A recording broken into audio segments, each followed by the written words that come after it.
Good morning students, आप सभी का स्वागत है DKP एकेडमी में। मैं दीपक कुमार आप सभी का स्वागत करता हूं। आज की इस वीडियो में हम प्रश्नावली 3.1 के सारे प्रश्नों को हल करेंगे। ठीक है, एक ही वीडियो में, बहुत ही आसान सा चैप्टर है ये। तो चलिए स्टार्ट करते हैं। देखिए क्या दिया हुआ है, निम्नलिखित में से वर्ग समीकरण चुनिए। ओके, तो वर्ग समीकरण क्या होती है? वर्ग समीकरण वह समीकरण होती है जिसमें एक ही चर हो और जिसकी घात जो है अधिकतम घात क्या हो, 2 हो, और साथ में वह समीकरण एक बहुपद भी होना चाहिए। अगर बहुपद नहीं होगा तो समीकरण जो है द्विघात समीकरण नहीं होगा। ओके, तो चलिए हमें जो है बताना है कि समीकरण जो है द्विघात समीकरण है या नहीं है। तो जो द्विघात समीकरण होती है उसका मानक रूप क्या होता है? उसका मानक रूप होता है, यहाँ लिख रहा हूं मैं, a x की घात 2 प्लस बी एक्स प्लस सी। ये क्या होता है? उस समीकरण का एक मानक रूप होता है बराबर 0, है ना, एक स्टैंडर्ड फॉर्म होता है। ओके, तो चलिए हमें जो है बताना है कि कौन सा समीकरण द्विघात है और कौन सा नहीं है, और क्यों नहीं है वो भी बताना है। ओके, तो देखिए पहला समीकरण क्या दिया हुआ है, x की घात 2 प्लस 3x माइनस 2। तो ये समीकरण में क्या है, देखिए x की घात में क्या है, अधिकतम घात जो है 2 है, और साथ में इसमें केवल एक ही चर का उपयोग किया गया है, और इसे हम इस मानक रूप में लिख सकते हैं। ओके, लिख सकते हैं। यहाँ पर x की घात 2, a का मान क्या है आपका 1 होगा, x की घात 2 प्लस b का मान क्या होगा 3 होगा, और c का मान जो है माइनस 2 होगा। तो ये समीकरण क्या होगा आपका, एक द्विघात समीकरण है ना। तो समीकरण क्या होगा, द्विघात है। ओके, अब देखिए दूसरा समीकरण में क्या है, 9x की घात 2 माइनस 10 100x माइनस 20। ये भी क्या है आपका, देखिए यहाँ भी क्या है, अधिकतम घात जो है x की घात 2 है, a जो है आपका 9 होगा, b जो है आपका माइनस 100 होगा, और c जो है माइनस 20 होगा। ओके, तो ये समीकरण भी क्या होगा आपका, एक द्विघात समीकरण होगा। ओके, अब देखिए तीसरा में सबसे इंपॉर्टेंट, x की घात 2 प्लस 1/x बराबर 0। अब देखिए यहाँ पास x की घात 2 दिया हुआ है, ठीक है, फिर क्या दिया है, प्लस 1/x बराबर 1। तो अगर बराबर से पहले जो है एक को पक्षांतर कर देंगे तो हमें क्या प्राप्त होगा, -1 बराबर 0। ओके, लेकिन यहाँ ध्यान दो, x की घात 2 है, ये तो बिल्कुल सही है, लेकिन ये जो 1/x है, तो अगर x को हम ऊपर लेकर के आएंगे तो इसे क्या लिखेंगे, इसे लिखेंगे हम x की घात -1। ओके, और ये जो x की घात -1 है, ये जो है आपका एक पूर्ण संख्या नहीं होगा, क्योंकि -1 जो है ये पूर्ण संख्या नहीं होता है ना। तो ये क्या होगा, एक पूर्ण संख्या नहीं है। इसका मतलब कि जो समीकरण है ये आपका बहुपद भी नहीं होगा, और ये समीकरण बहुपद नहीं होगा, इसका मतलब कि समीकरण जो है आपका द्विघात समीकरण भी नहीं होगा। ठीक है, तो इसे हम ax की घात 2 प्लस bx प्लस सी बराबर 0 इस रूप में नहीं लिख सकते।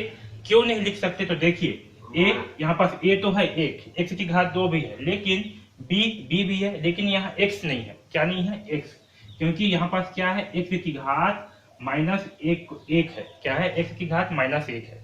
ओके, इसीलिए क्या होगा, ये जो समीकरण है ये आपका एक द्विघात समीकरण नहीं होगा, क्योंकि इसे हम इस रूप में नहीं लिख सकते। यहाँ पास x की घात में -1 है, जबकि यहाँ पास क्या होना चाहिए, जबकि यहाँ पास x की घात 1 होना चाहिए। ओके, तो हम इस समीकरण को इस रूप में नहीं लिख सकते, इसलिए ये समीकरण क्या होगा आपका, द्विघात समीकरण नहीं होगा। साथ में समीकरण जो है आपका बहुपद नहीं है, इसलिए ये द्विघात समीकरण नहीं होगा। ठीक है, तो जो आपका तीसरा प्रश्न है, जो तीसरा समीकरण है क्या होगा, द्विघात नहीं होगा। ओके, अब देखिए चौथा प्रश्न क्या है, x की घात 2 माइनस 3 वर्गमूल x प्लस 2। अब यहाँ पर देखिए, अगर हम इस वर्गमूल को जो है नॉर्मल फॉर्म में लिखेंगे तो कैसे लिखेंगे, x की घात 2 माइनस 3 x की घात 1/2।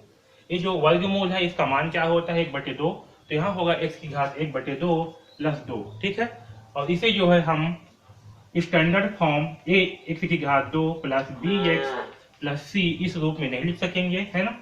और ये जो समीकरण है ये क्या है आपका, एक बहुपद समीकरण नहीं है, क्योंकि यहाँ x की घात 1/2 है, और ये जो है आपका एक पूर्ण संख्या नहीं होती, इसलिए ये समीकरण क्या होगा, द्विघात समीकरण नहीं होगा। ओके, आया समझ में। तो ये भी क्या होगा, द्विघात नहीं है। ठीक है, तो जो समीकरण है ये आपका बहुपद नहीं है, इसलिए क्या होगा, द्विघात भी नहीं है। ओके, अब देखिए पांचवा प्रश्न को, पांचवा में क्या दिया है, x माइनस 2/x बराबर x।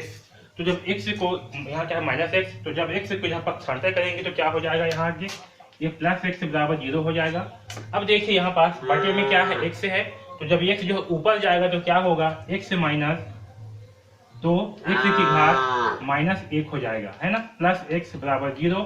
और साथ में यहाँ पर किसी भी चर संख्या में x की घात 2 नहीं है, और साथ में ये जो है आपका एक पूर्ण संख्या भी नहीं है, तो ये समीकरण जो है आपका एक बहुपद नहीं होगा, इसलिए ये भी क्या होगा, द्विघात समीकरण नहीं होगा। इसे हम a की घात 2 प्लस bx प्लस c बराबर 0 के रूप में नहीं लिख सकते, इसलिए क्या होगा, समीकरण जो है द्विघात समीकरण नहीं होगा।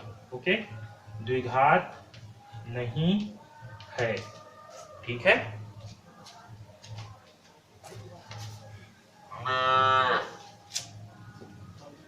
अब देखिए छठवां प्रश्न क्या दिया है, 5x की घात 2 प्लस 3x प्लस 1/2 बराबर 0। देखिए अगर इसे हम ax की घात 2 प्लस bx प्लस c से तुलना करते हैं तो देखिए बराबर 0, है ना।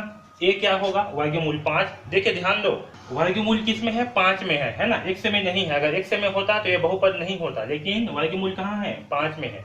तो a क्या होगा, a जो है आपका वर्गमूल 5 होगा, x की घात 2 है, माइनस b क्या है आपका -3 है, x है, प्लस c क्या है आपका 1/2 है। ओके, देखिए इस समीकरण को हम ax की घात 2 प्लस bx प्लस c बराबर 0 के रूप में लिख सकते हैं, इसलिए ये समीकरण क्या होगा, आपका द्विघात समीकरण होगा।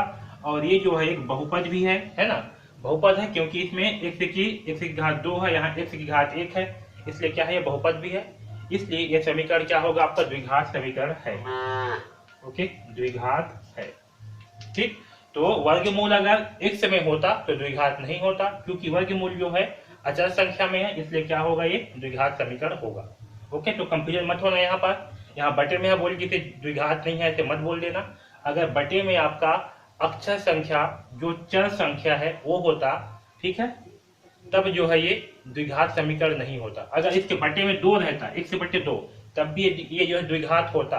बटे में क्या नहीं होना चाहिए, आपका चर संख्या जो है वो बटे में नहीं होना चाहिए, ठीक है।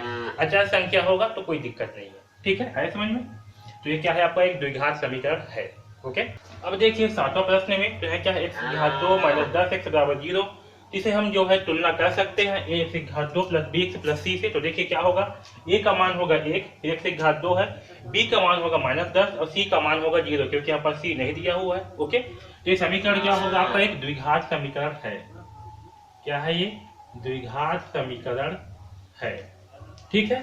अब यहाँ देखिए x प्लस वाई बराबर 0, तो यहाँ पर जो है 2 चर संख्याएं दी हुई है, पहला कंडीशन, और दूसरा जो चर संख्या है उसकी घात जो है 2 नहीं है, इसलिए क्या होगा, ये द्विघात समीकरण नहीं है, द्विघात नहीं है, ठीक है।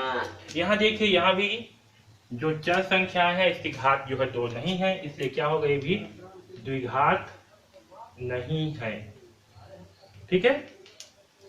अब देखिए यहाँ पास x इंटू x -8, इसे पहले क्या करना पड़ेगा, हम इसे पहले हल करना पड़ेगा। तो चलिए हल करके देखते हैं। तो क्या होगा, x इंटू x की घात 2 माइनस x इंटू 8, तो क्या होगा -8x बराबर 0, ठीक है। अब यहाँ देखिए x की घात में क्या है, 2 है, यहाँ x जो है आपका एक दिया हुआ है, ठीक है। तो x की घात में 2 है, अगर इसकी हम तुलना करते हैं ax की घात 2 प्लस bx प्लस c से, तो क्या होगा, a का मान होगा 1, x की घात 2, b का मान होगा -8, फिर x है, c का मान होगा 0। ओके, तो ये समीकरण भी क्या होगा, एक द्विघात समीकरण होगा, ठीक है, द्विघात समीकरण है। क्यों है, क्योंकि इसमें x की घात 2 है और यहाँ पास एक x भी, ठीक है। तो ये क्या है, एक द्विघात समीकरण है, ठीक है, आया समझ में। तो इस प्रकार से जो है हम द्विघात समीकरणों को छाटेंगे, ठीक है। तो इस वीडियो में बस इतना ही, हमने जो है प्रश्नावली 1 के सारे प्रश्नों को हल किया है। इसके बाद भी अगर आपको कहीं पर भी कुछ भी डाउट है तो आप बिल्कुल हमारी टीम से पूछ सकते हैं, ठीक है। DKP एकेडमी से जुड़ने के लिए धन्यवाद।